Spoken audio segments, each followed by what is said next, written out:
Alright, so we're going to look at UTSI. Quick update. I finished my indicator. It has 16 indicators in one. Um, I'm going to start testing it against different stocks and see how useful it really is. So far, so good.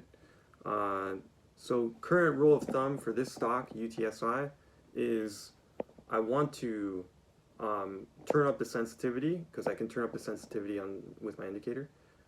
Turn it up at the beginning, and then turn it down like when it's just starting to trade and people take notice of it. So causal toolbox, I'm going to set it to 3. It already is. Sensitivity is high. You saw a few probably for 1 second there, like a bunch of everything that's in there, and I didn't want to go over everything. It wastes a lot of time. You will see me go over a lot of the stuff as we go through. So the last buy signal was like here at, what's the price? At 1.24. So it tells you to buy at 1.24. Basically says that any time after that is a good buy, because the stock price appreciated 100, ended up appreciating up to 130, and then it kind of like goes down after that. But yeah, so if you had seen it jump up 40%, you would, this indicator would tell you, hey, jump in the damn stock. So you jump in, and then, oh, why is it, let's see, what's going on? I think that was the issue. Okay, so you jump in, yeah, jump in, and it says to sell there. So you sell there, and bear in mind that it's quite sensitive right now. So you sell over there, and you want to buy soon. And one thing I would recommend is, like, when you use an algorithm like this, you wait till the minute is over. That way your buy and sells will be like quite confident. You don't just like because prices fluctuate, right? So you don't just like buy in immediately. So there was a buy signal here, so I would have bought in like immediately on this bar after the minute is over. And then I would have sold over here. So it picked up the best sell, which I'm happy about. It didn't pick up the best buy, but then again, like, I still think this is a great buy. I mean, like I wouldn't really, to me personally, if I was looking at this chart on my own, I wouldn't want to buy while it's going down anyways. So I want to buy here. That's actually a pretty good buy. Then you see it falls. So this was the best sell. It told me to sell over here. If I add, I'm pretty sure if I add balance of power on this thing, so if I say on, I'm pretty sure it tells me to like sell over there, I think. Unless I'm mistaken. Okay, it says to sell over here. So it got a little earlier.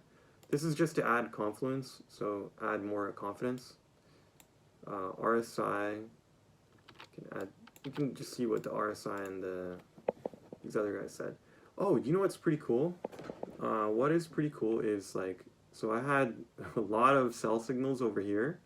So usually these signals are really sensitive. So what I just learned right now while I was doing this is that, like, for a hot stock, like for one that shows up on radar, you can use these like confluence signals quite effectively. So I would have like not sold here. I would have definitely sold here. This algorithm signal takes precedence for me. I would have bought in over here, and I would have sold it over here, and those would have been my trades. And then I would literally just use, sensitivity, I'll set it to 1, and signal speed to maybe 4, 3, 2. Okay, 1 and 2 is fine. I'll set it to 1, 2. So as the chart progresses, I would have been happy to rely solely on the slow sell signals, slow trade signals. So there was a slow buy there, slow sell there.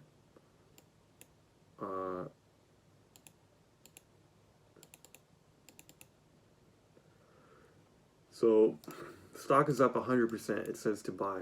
That's actually a good. Let's keep it as percent. Let's think about this. So it says to buy over there, It says to sell over there, so we sold it. We're not in it. And then it says, wow, it goes down. I'm glad it avoided that for me.